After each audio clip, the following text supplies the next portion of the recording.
गुरुभ्यो नमः। हरि ओम।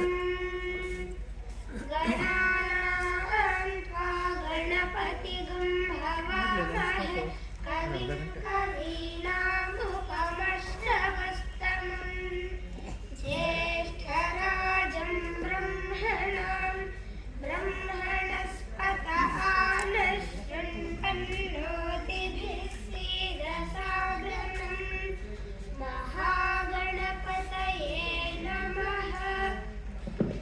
ಕನ್ನಡದ ಭಗವದ್ಗೀತೆ ಎಂದೇ ಪ್ರಸಿದ್ಧವಾದ ಕೃತಿ ಮಂಕುತಿಮ್ಮನ ಕಗ್ಗ. ಇದನ್ನು ಬರೆದವರು ಡಿ.ವಿ.ಜಿ. ಡಿ.ವಿ.ಜಿ ಅಂದರೆ ದೇವನಹಳ್ಳಿ ವೆಂಕಟರಮಣಯ್ಯ ಗುಂಡಪ್ಪ ಅಂತ.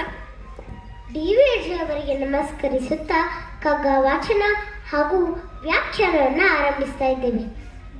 ತರಚುಗಾಯವ ಕೆರೆದು ಹುಣ್ಣನಾಗಿ ಪುದು ಕಪಿ ಕೊರತೆಯೊಂದನು ನೀನು ನೆನೆದು ಕೆರಳಿ ಧರೆಯೆಲ್ಲವನು ಶಪಿಸಿ ಮನದ ನರಕವ ನಿಲ್ಲಿಸಿ ನರಳುವುದು ಬದುಕೇನೋ ಮಂಕುತಿಮ್ಮ ಮಂಕುತಿಮ್ಮ.